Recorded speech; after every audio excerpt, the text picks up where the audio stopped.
After the real young master of the Tang family returned, everyone started to hate me. The true heir caused severe injuries to both my hands, making it impossible for me to play the piano ever again. The eldest Tang brother, who used to care for me in every possible way, said coldly, "Makoto suffered a lot out there. You only lost your ability to play the piano. Just think of it as helping him feel better." I devoted everything to making my biological sister a superstar, but she ungratefully said, "You tried so hard to win me over just to isolate Makoto, brother. I'll never recognize someone like you as my brother."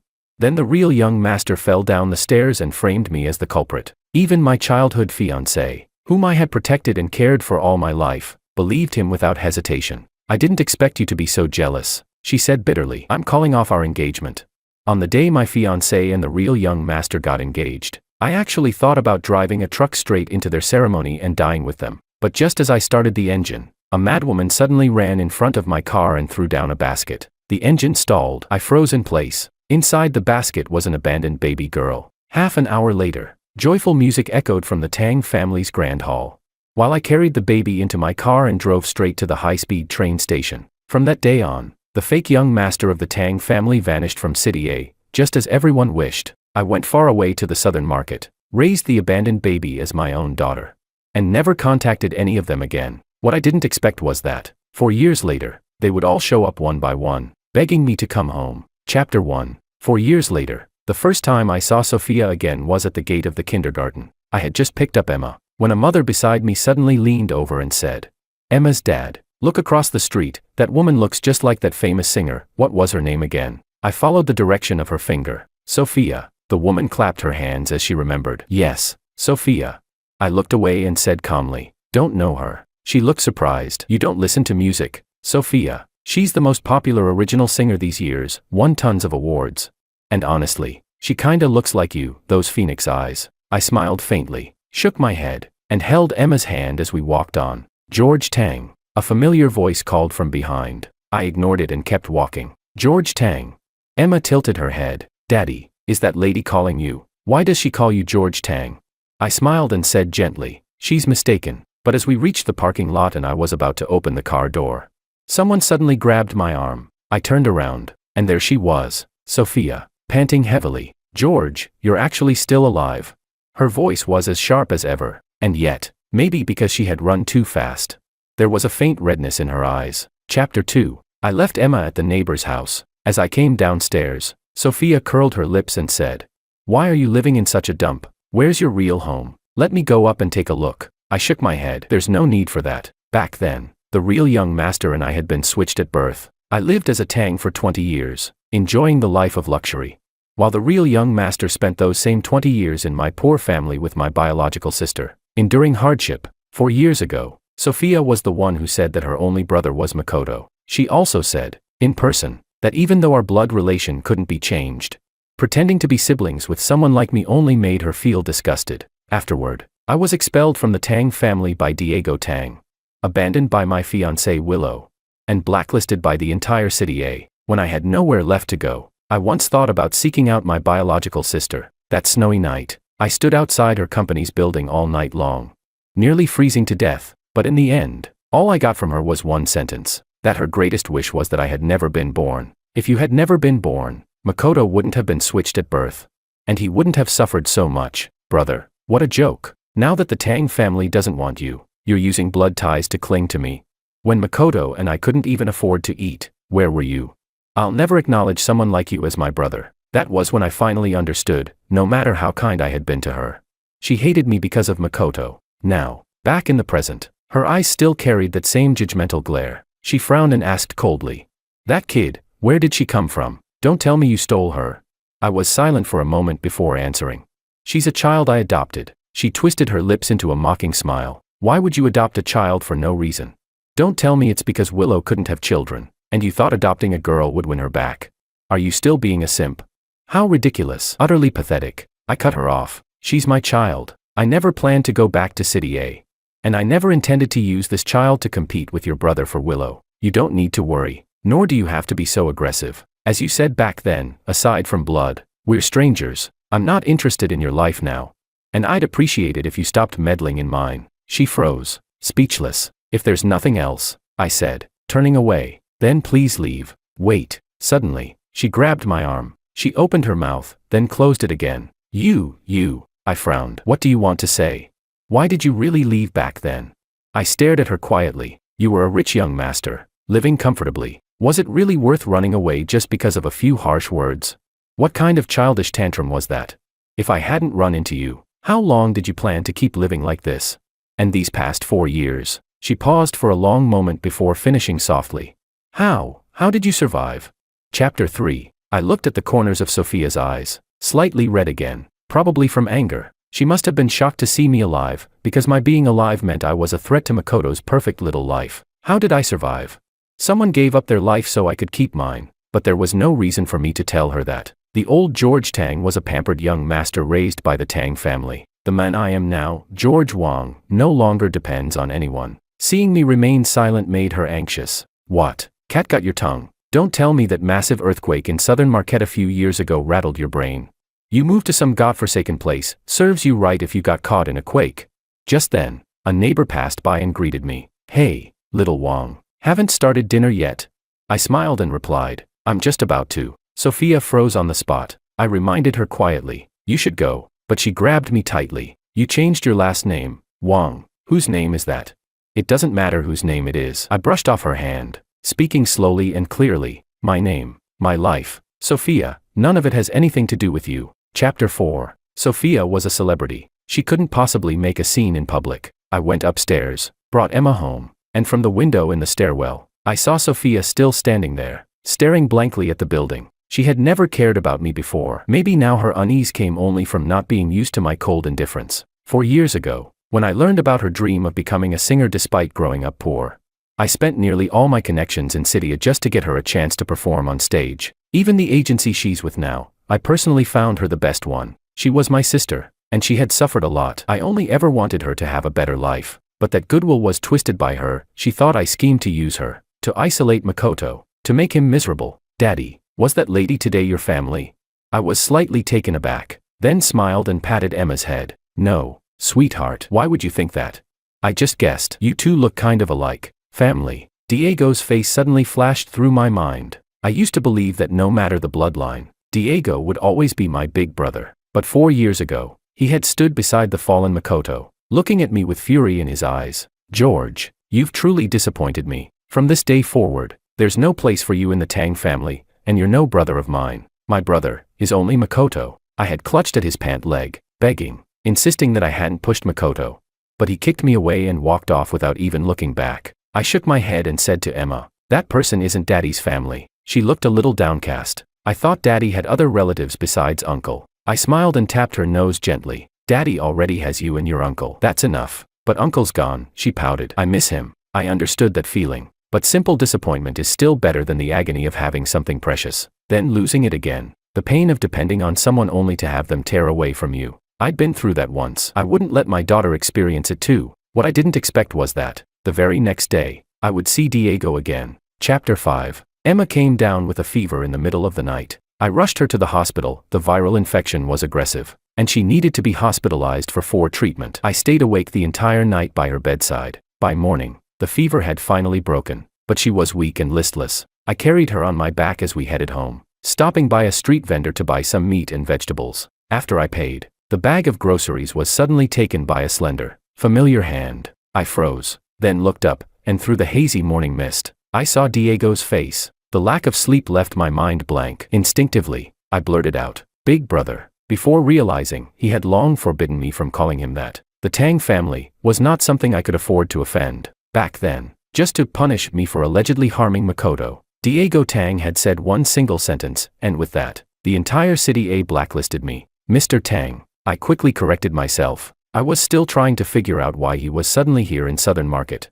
So I didn't notice the brief flicker of discomfort on his face. Let me help you carry that, he said softly. No need. I reached out to take the bag from him, but my body swayed. Emma whimpered faintly on my back. Don't push yourself, George, he said quietly, holding my arm to steady me and stopping me from taking the bag back. I'll take you and the child home. Chapter 6. The Tang parents died young. Back then, Diego was practically the one who raised me. When he still saw me as his little brother, he treated me well, better than anyone else ever did. Someone once asked him if he wasn't afraid that by spoiling me, I might get into trouble. He had only half smiled and said, "So what if he causes trouble? He's the young master of the Tang family, my little brother. If he stirs up the heavens, I'll still cover for him." But then Makoto came back. At first, Diego still said that I would always be his brother too, but every time Makoto provoked or humiliated me, Diego would only tell me to endure it. He suffered a lot. "George, just give way to him." He said we owed Makoto compensation. I didn't want to make things hard for him. He had been my big brother for over 20 years. I wanted to make him happy. So I gave way, and I endured, again and again, until the day he chose to believe Makoto's lies without question. That was when I realized I had treated him as my brother. But he no longer saw me as one. When he personally cast me into ruin and made me the target of everyone's hatred, I finally understood how foolish I had been. The drive was silent. It had been years since I'd last sat in a luxury car like this Maybach. I held Emma tightly in my arms, uncomfortable and wary, wondering why Diego had come all this way. Did Sophia tell him? Was he afraid I might hurt Makoto, so he came overnight to make sure?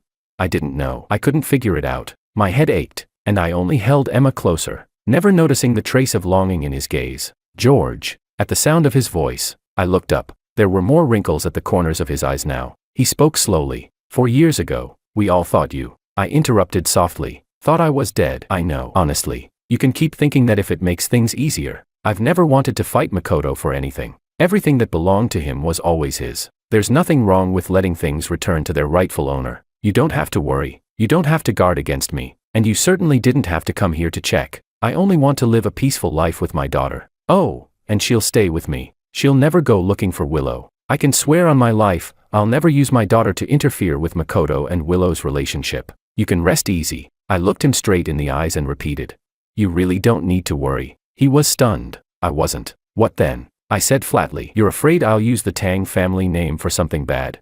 You can relax, I won't. I changed my surname long ago." "George." He suddenly cut me off. His eyes were red. I came here to bring you home." Chapter 7. I couldn't understand what Diego was thinking. I hadn't been part of the Tang family for 4 years. It was he himself who had announced that to the world. So why would I go back? To be Makoto's punching bag again? And what was a man of his status doing following me back to a shabby 50-square-meter apartment? After settling Emma on the bed, I walked to the cabinet, took out a box of tea. But after a pause, I realized he probably wouldn't drink something that cheap. After some hesitation, I just handed him a bottle of mineral water. His gaze fell on my right hand, and his expression darkened with a bitterness I couldn't decipher. "Your fingers, are they any better?" I lowered my head. My right hand, the ring finger and pinky, could no longer move. It happened after Makoto returned to the Tang family. We were visiting one of the Tang factories together. He got curious and began talking with an engineer about a mechanical design. To prove his theory, he pressed the test activation button, and at that moment, my hand was right on the machine. Before the accident, I was a rising piano prodigy. That was the only thing I was ever better at than Makoto. I wasn't as talented or capable as him in anything else, but at least I had the piano. When he first came back to the Tang family, every time I practiced, he would say with an air of pity, "I've loved music since I was little. If I hadn't been switched at birth, I'd probably play the piano too. But after the accident, I could never perform again." I couldn't accept it at first. I fell apart for a long time. I always believed he had done it on purpose, and I couldn't help but hate him for taking away the only light I had. Until one day, he tried to end his life. After he was rescued, everything changed. I went from victim to villain. I still remember Diego coming back from the hospital that day, rubbing his forehead and saying to me, "It's just your hand, just 2 fingers. Did you really need to take his life over that? Even if you're useless, even if you're not my real brother. Didn't I say the Tang family would take care of you for life? Why did you have to go this far?" And Sophia, cold and emotionless, had added, "If we hadn't been switched, the one who could play piano would have been Makoto anyway. You're just giving back what you stole. How can you still act like the victim?" They both told me my fingers would never recover, that no amount of anger would change that. But later, at the celebration for Makoto's patent, ironically, the patent he earned using the machine that crushed my hand, I overheard the doctor talking to Diego. "I told you back then, if the young master had gone abroad for rehabilitation in time, his fingers could have recovered more than 90%. You never took him, did you? Now that it's been this long, recovery will be nearly impossible." Diego had replied coolly, "It's better if George doesn't play the piano anymore. Makoto always wanted to learn piano as a child. Seeing George unable to play will make him feel balanced. Anyway, even if George is useless, I'll still take care of him. Whether he can play or not doesn't matter. So that was it. My dream, my future, in his eyes, were nothing more than a tool to keep Makoto's heart at ease. When did I start fearing him? Probably from that very moment. I heard you're teaching music at an institute, he said suddenly. I froze for a second, then replied. I only teach beginners, little kids. Simple music doesn't require the ring finger or pinky to move. I never plan to return to the stage. I wouldn't dare risk upsetting Makoto again. I just need this job to support my daughter. The doctor said the damage is permanent. I'll never play well again in this life. So even with that, are you still not going to allow it? He looked startled and quickly said, George, that's not what I meant. But I couldn't hear another word. The old fury, the rage of a life destroyed, came flooding back. I couldn't lose this fragile piece again just because Makoto might be displeased. So I held up my trembling hand, showing him the stiff fingers, shouting, See, I can't play, I really can't. I've already given back everything the Tang family ever gave me. If you don't believe me, come and try bending them yourself, they don't move. I was your brother for years, can't you at least let me live my own life now? He looked panicked, rushing forward to grab my shoulders as I shook uncontrollably. George, don't be afraid, don't be afraid. This time, I'll protect you. Trust me, trust your brother. But how could I not be afraid? I had fought so hard to start over. A man named Luis had given his life so that Emma and I could live. I shoved Diego away hard, but after a sleepless night and an empty stomach, I couldn't match his strength. In the struggle, my vision suddenly went black, and I passed out cold. Chapter 8. I dreamed of Luis. He looked exactly as I remembered, standing in the small courtyard of the guest house at dawn, shaving by the water basin, tilting his head toward me with a grin. Hey, what's with the long face so early in the morning? There was a scar running across his cheek, giving him a fierce, intimidating look, but his voice was always warm. I scratched my head, embarrassed. Luis, Emma's surgery cost more than I expected. I've run out of money. About the rent, could I owe you a few months? Once I get paid, I'll make it up right away. He burst out laughing. That's it. You look like you're carrying the end of the world on your shoulders. Luis has plenty of houses, just short of people to liven them up. Don't worry about rent. Emma's condition, even if the surgery went well, still needs careful care afterward. So stop running around taking extra jobs for now. If you run out of money, well, you've still got your big brother here, haven't you? At first, he was just my landlord, a police officer who had retired early because of injuries and illness, but later, he became my brother, Emma's uncle, a man completely different from Diego. He looked rough and carefree.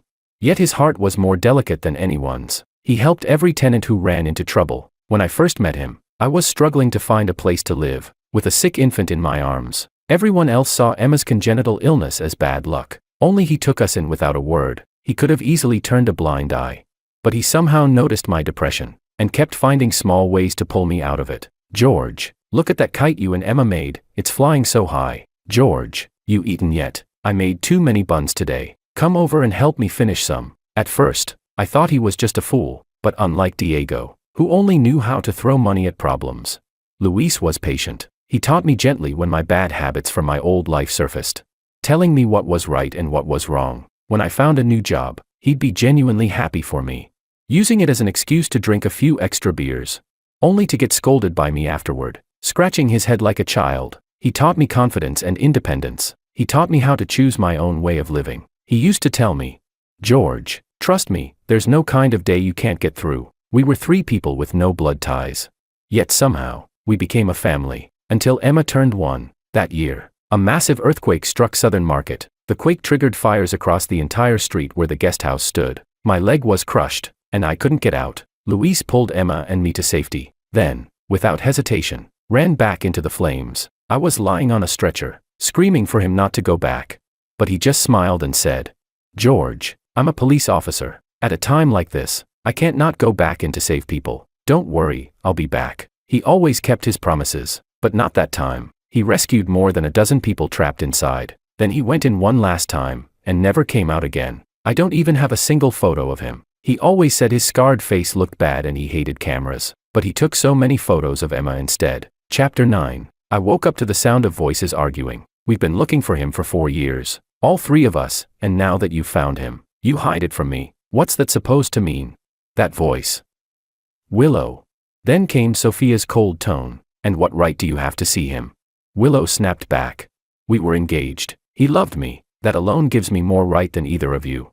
Diego's voice cut through the air, sharp as ice. Engaged? Don't forget, you're now Makoto's fiancé. My two brothers are not merchandise for you to pick and choose from. Willow's voice rose in fury. Diego, do you really think you can control everything?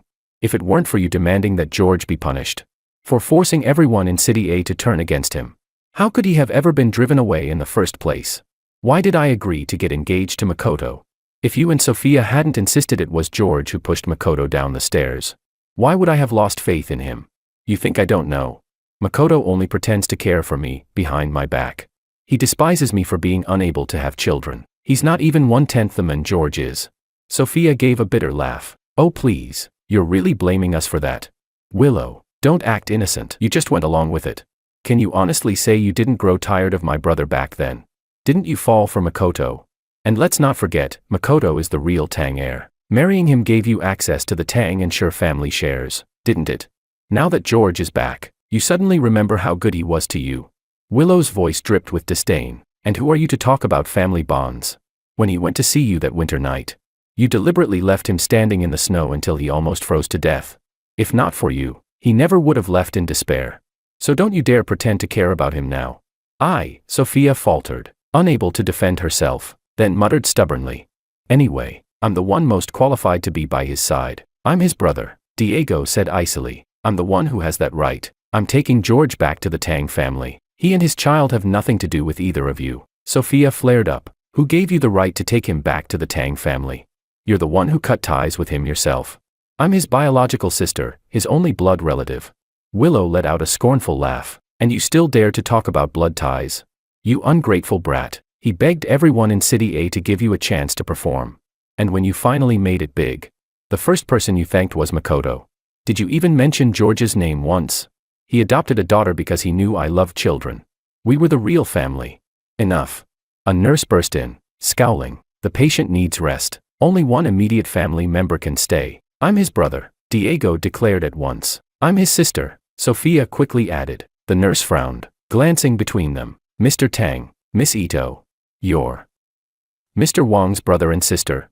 Awkward silence filled the room. Then Willow suddenly spoke up. I'm his fiancé. The nurse sighed impatiently. Fine, then you stay. The other two, out. Chapter 10. When I opened my eyes again, I really did see Willow. She was sitting by my bedside, motionless, her eyes red and filled with tears. Once upon a time, I truly loved this childhood sweetheart, my fiancé. Even after she was diagnosed with infertility early on, I never once thought of leaving her. 4 years ago, when my hand was unbandaged and I was discharged from the hospital, Diego and Sophia were both with Makoto. Only Willow came to see me. She was the only one who didn't accuse me. George, you fool, I'm here. Her voice back then had been like a lifeline. I was drowning, and she was the only thing keeping me afloat. But that same night, half asleep, I woke to the sound of her voice, whispering softly into her phone. Makoto, please cooperate with the doctor. Okay, otherwise, there'll be scars on your wrist. Of course I know. You've suffered. George just isn't very mature sometimes. I woke up instantly. We argued. I demanded to know why she was secretly calling Makoto. At first, she tried to calm me down, but soon, her patience snapped. George, the world doesn't revolve around you. Can't you be a little more like Makoto, someone people actually like? And anyway, if we hadn't been switched, he was supposed to be my fiancé in the first place. The moment the words left her mouth, she seemed to realize what she'd just said. She reached out to hold me, but I shoved her away. We stopped talking after that, a cold war that froze everything between us. Maybe she had long grown tired of our quiet, steady love, and when someone like Makoto, so different from me, appeared in her life, it was like a stone dropped into still water, ripples spreading through her heart. Later, when Makoto framed me for pushing him down the stairs, she stood by his side, along with Diego and Sophia. The betrayal of those closest to me only convinced the rest of City A that I was guilty. They said I was a fake, a mountain chicken pretending to be a phoenix, a Tang family imposter, ungrateful for their kindness, and now trying to harm the real heir. That's what they called me. I became the rat everyone wanted to crush. No matter how many times I called or texted Willow, she never replied. When I finally found her and, in desperation, asked why she didn't believe me, she stayed silent for a long while before saying softly, George, you've always been jealous of Makoto, haven't you? She told me to go apologize. Furious, I stormed out, slamming the door behind me. Not long after, the engagement was changed. The one marrying Willow became Makoto, and I, blinded by grief and hatred, became someone even I no longer recognized. I couldn't understand why Willow's love had changed. Why Diego didn't trust me. Why Sophia couldn't stand me. I sank deeper and deeper into a whirlpool of emotions, trapped, suffocating, unable to escape. It wasn't until much later, after meeting Luis, that I finally realized I had been suffering from depression all along. Chapter 11. Willow sat there, eyes red, staring at me. "George, I'm here," she whispered. "This time, I'll never leave you again." She gently took my cold hand into hers, her voice trembling. "What happened back then? We misunderstood you. It wasn't your fault." Makoto fell down the stairs on his own. I was blind. George, I didn't see what a manipulative bastard he really was. I let out a faint laugh. "So what now, Willow? You tried things with Makoto, found out it didn't work, and decided to come back to your ex-fiancé?" Her eyes widened in surprise. "No, that's not it. I'm not going to marry him." "When you left, I realized. It's always been you. I love you, George. I won't ever let them hurt you again. Let's go back to City A. Let's get married. Give Emma a complete family." I froze, then suddenly bolted upright. "My daughter, where is she?" She quickly pressed my shoulder down. "Don't worry. Emma's next door." I looked into her eyes. Once, I was completely lost in those beautiful eyes, so much that I would have given her my life. "Willow," I said quietly. "Emma is my daughter, just mine." She hesitated for a moment, then looked up. "George, I know you resent me. What happened back then?" I was confused. I thought what I felt for Makoto was love. But it was just pity. "You're the one I truly love. I don't love you." My tone was flat and cold. She blinked, stunned. "You don't love me? Then why did you adopt a daughter?" "Because I once said I wanted one, didn't you?" "George, stop lying to yourself. You loved me. You still love me." I suddenly smiled. "Willow, where do you get that kind of confidence? That I couldn't live without you? And what makes you think that after 4 years? All it takes is one word from you for me to fall at your feet again." She froze. "I didn't adopt Emma because of you," I said slowly. "I adopted her because I wanted a family, someone who was truly mine. In these 4 years, Willow, I never once thought of you." "That's impossible," she cried, clutching my hand. "I've thought of you every single day for 4 years.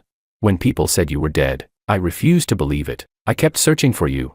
We loved each other, George. We grew up together. All those memories, all those beautiful years, those memories." I cut her off sharply. "Only make me sick now." Her face went pale. Tears welled up again. "Why, you're just angry." "You don't mean that. Get out," I shouted. "Luis once told me, never argue with people who've lost their minds." She stared at me in disbelief. What did you just say? You were never like this before." She was right. The old George, he loved her, cherished her, and gave her his whole heart. But I was no longer that George. Our argument must have drawn attention, because soon the door burst open. Diego and Sophia rushed into the room. "George, come back with me," Diego said firmly. "I'll keep you safe this time, brother," Sophia pleaded. "Come with me. We're real family, we belong together."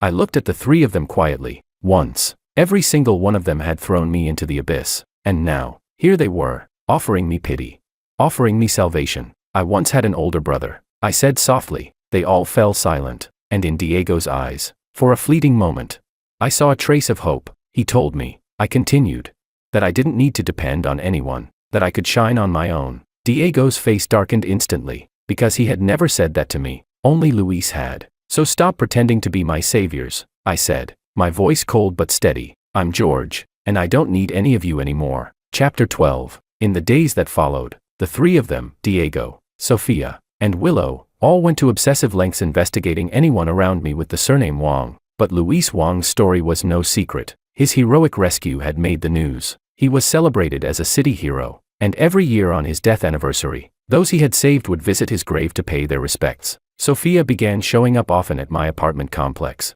I never let her in, so she would just stand downstairs, leaving gifts at the door for Emma and me. Her tone softened a lot. She even started calling me brother again. She somehow found out that Emma liked kites and once brought us a handmade swallow kite. Diego came, too, when I refused to see him. He sent housekeepers and assistants instead. He even tried to buy me a bigger house. He still believed money could fix everything. It was the same way he had cared for me in the past. But I refused it all. The most persistent one was Willow. She simply moved into the same neighborhood. Every day, she came by, trying to make Emma call her mom. After I finally lost my temper, she stopped pushing, and only watched us from a distance, eyes red, day after day. Soon, it was Emma's birthday. She had many friends in the neighborhood and had been looking forward to her 4th birthday party for weeks. And of course, Diego, Sophia, and Willow showed up, uninvited, since other neighbors and children were there. I didn't want to ruin Emma's day, so I didn't send them away. I could tell they were pleasantly surprised, but right before the food was served, a laughing male voice came from the doorway. Well, am I late to the party? The 3 faces in the room froze instantly. I turned around. Makoto was standing there. Chapter 13. Makoto held an expensive gift box in one hand. Dressed head to toe in custom-tailored luxury. Uncle, you have to take off your shoes before coming in, Emma said softly, her little voice polite and clear. Makoto raised an eyebrow. Oh, little girl, your dad's my good brother. The tiles in your house probably don't even cost as much as my shoes, so I think I'll keep them on. Yeah. Right, George. For years hadn't changed him at all. He was still as arrogant as ever. I said calmly, Makoto, it's my daughter's birthday today. I know, he said cheerfully, sitting himself down without invitation. Otherwise, why would my brother, sister, and fiancé all be here at your place, right? The room went quiet. The neighbors looked at each other in confusion. Makoto covered his mouth dramatically and laughed. Oh no, they don't know, do they? George Tang, oh wait, you go by George Wang now, right? Using a kid to seduce my fiancé. I have to hand it to you, you've still got the same dirty tricks. You stole my identity for over 20 years. And you're still not satisfied. Now you're using a child to steal my family and my fiancé too. Makoto, are you insane? Willow stood up, shouting. Who told you to come here? Leave, now. What's the matter? Afraid I'll expose your secrets? He sneered. No, I'll say it. People like him, back in the old days, they'd have been paraded through the streets for public shame. Diego rose, grabbed his arm, and said sternly, Makoto, enough. Come home with me. Stop this nonsense. I'm not going anywhere. Makoto jerked free, shouting. Are you even my brother anymore? He's not your real sibling. Why are you taking his side? Have you forgotten all the suffering I went through? Sophia stepped forward too, trying to calm him. What are you doing? It's Emma's birthday. You're all insane. Makoto screamed, cutting her off. I'm Diego's real brother. I'm Willow's real fiancé. I'm the one who grew up with Sophia for over 20 years. And now all 3 of you, how dare you betray me like this? Emma was terrified. She clung to me, trembling. I covered her ears tightly and lifted her into my arms, carrying her back to her bedroom. Chapter 14. Emma, stay in your room and wait for Daddy to come back. Okay. She nodded, her eyes wide and frightened. Daddy, that uncle is scary. He's bad. I brushed her hair gently and stood up, closing the door behind me. By the time I returned to the living room, most of the neighbors had already left. Only Makoto, Diego, Sophia, and Willow remained. Makoto's perfectly styled hair was now a mess. His eyes burned with hatred as he glared at me. George, he spat. You think you've won, don't you? You must be proud, making them remember you, making them look for you all these years. I've never seen anyone so shameless. You're an imposter. What right do you have to even speak to them again? Makoto, that's enough. Diego's whole body trembled. How long are you going to keep this up? Willow snapped, grabbing his arm. Let's go.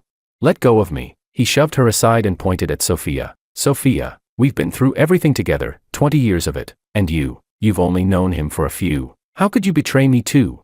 Sophia turned her face away, her voice shaking. Makoto, you can't have everything. You were drunk that night, you admitted it yourself. You hurt George's hand on purpose so he couldn't play the piano. You faked that suicide attempt for sympathy, and later, you staged that fall down the stairs to frame him, all to drive him out of the Tang family. You hate him because you think he stole your life, but he's innocent. Makoto, being switched at birth wasn't his fault. Makoto's face twisted in rage. So it's my fault then. Am I not innocent too? Everything was supposed to be mine. I just took back what belonged to me. What's wrong with restoring the way things should have been? Then he pointed at me, shouting. You all think he's so innocent, but he's not. He faked his death. He adopted that kid just to win your sympathy.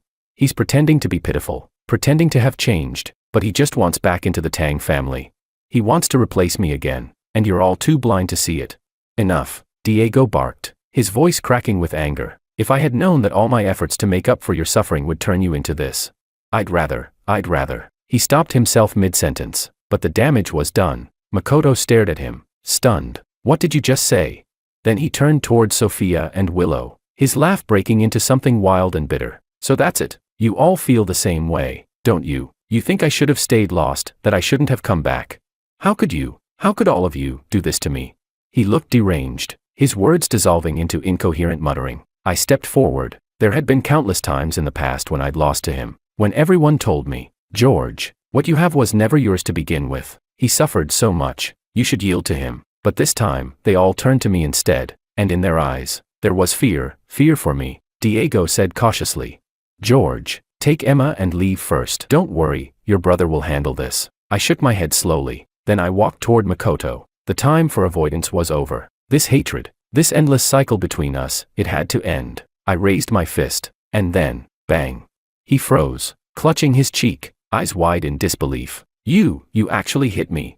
I met his gaze calmly. Makoto, the only reason I ever endured your cruelty was because I really did live under your name for more than 20 years. When I learned how hard the Ito family had it, how you and Sophia struggled in poverty, I felt guilty. I thought I'd stolen your life, your happiness. But 4 years ago, I gave everything back to you. I took your name. You took my hands. We're even. I pointed at the others. They, Diego, Sophia, and Willow, they're yours. Your brother, your sister, your fiancé. I never wanted to fight you for them. I never cared to. But today, I paused, my voice hardening. You came into my home. You terrified my daughter. And that. I stepped closer, eyes locked on his. I will never forgive. I raised my hand again, and struck his right cheek with another punch. His head snapped to the side, blood welling at the corner of his mouth. These 2 hits, I said evenly, are for my daughter. Whatever hatred exists between you four, I want no part of it anymore. But if you ever do anything that hurts her again, I stepped forward, voice dropping to a low growl. I'll fight you to the death. He stared at me, stunned, before whipping his head toward the others. Did you see that? He hit me, right in front of you. This is who he really is, this vicious fraud. And you still care about him, you still like him.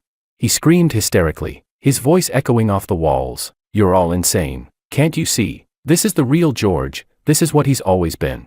But the room fell silent. No one spoke. You idiots, he shouted, eyes bloodshot. You'll regret this.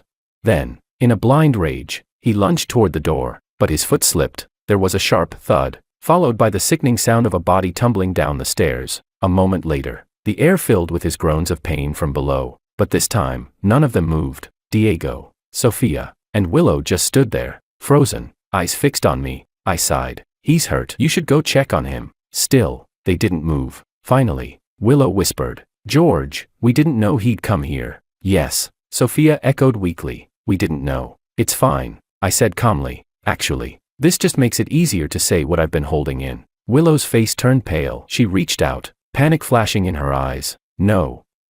George, don't, please, don't say it. I shook my head and looked at them quietly. I, George Wong, no longer have a Tang family brother, nor an Ito family sister, nor a Liu family fiancé. My life now is good, better than it ever was before. I don't need your pity, and I don't need your salvation, your guilt, your love, whatever it is that brought you here. It only disturbs my peace, and disrupts the life I've built. I took a breath, my voice firm but steady. The only family I have in this world is my daughter, Emma, and my brother, Luis. Diego opened his mouth, his voice trembling. But George, he's gone. Luis is dead. Wouldn't he want you to have someone to help you, instead of struggling alone as a single father? I shook my head slowly. You're wrong. What Luis taught me was independence. So don't worry about me. I'm not struggling. I'm freer, stronger, and happier than I've ever been. Sophia suddenly began to cry. But, we finally found you, she sobbed. And now you don't want us anymore. I turned to the window. Outside, the sky was a clear, endless blue. Yes, this time, it was me who didn't want them. Chapter 15. I believed I had made myself perfectly clear, yet the 3 of them still refused to leave. After the birthday party, they kept coming over, trying to persuade me to change my mind and return with them to City A. Makoto, however, didn't come again. He had actually broken his leg this time. The neighbors couldn't help but gossip, so I handed in my resignation, planning to take my child to another city to live. The principal of the institution was reluctant to let me go. Mr. Wong, you're still young, but your ratings from the parents are the highest. Are you sure you don't want to reconsider? I shook my head. I'm already very grateful that you gave me a chance back then, even though my right hand is disabled. But for my daughter's sake, I have to change the environment. He thought for a moment, then suddenly asked, would you like to go to City C? It's by the sea, the climate is mild, and children really like it. I'm planning to open a branch there. Would you be willing to serve as the head of teaching? Honestly, I'd hate to lose someone as talented as you. I agreed. The day before leaving, Diego came to see me. "George, you don't have to move to another city just to avoid us." I smiled and asked, "Then can you stop showing up in front of me?" He fell silent for a long time, lowering his head in pain. If your brother still wants to do something for you, would you accept it?"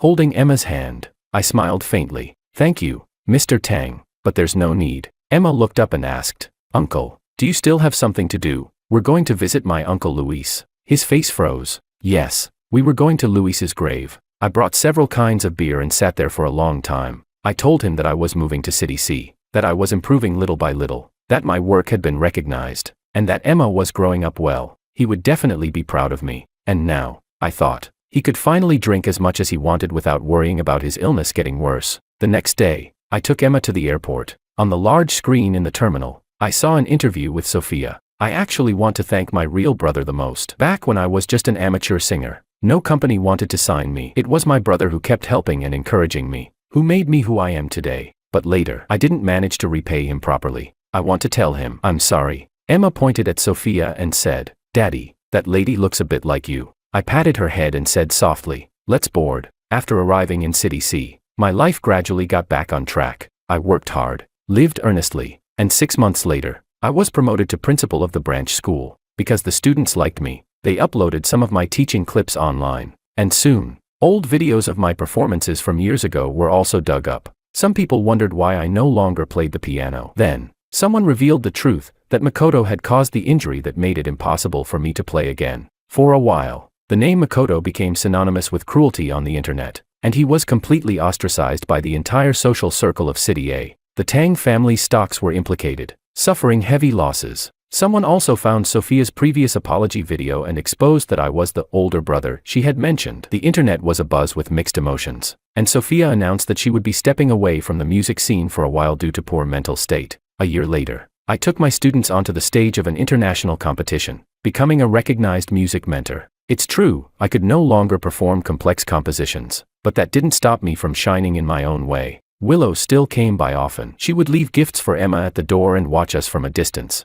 I found it exasperating, but since she didn't interfere with our lives, I couldn't be bothered to drive her away. One day, I saw Diego again. He looked much older. He handed me a key. "I know you've been saving up to restore Luis's old courtyard," he said. "I've already rebuilt it. Don't refuse it, just think of it as your brother making amends. You like that place, right? Go visit it whenever you want." And, he hesitated before continuing, "The arranged marriage between the Liu and Tang families has officially been cancelled. Willow didn't get any shares. You know her brother never liked her, she can't do anything on her own. She's probably going to have a hard life ahead. As for Makoto, I've sent him away. He's in no condition to live on his own and will need long-term psychiatric treatment. I restored your room to how it used to be. If you ever want to come home, it's always there for you." I shook my head. "Thank you, but I'm not going back to the Tang family." He didn't insist, only said softly, "I'll always keep that room for you." During the summer vacation, I took Emma back to the southern city and went to Luis's courtyard. Standing at the gate, it felt as if time had turned back 5 years, to an ordinary morning. Under the jujube tree in the yard, Luis had held up the kite he had just finished painting, smiling brightly. "Try it, George. As long as you believe, it can fly high." And now, I truly had flown high. I picked Emma up and gently pushed open the door. "Brother," I whispered, "I'm home."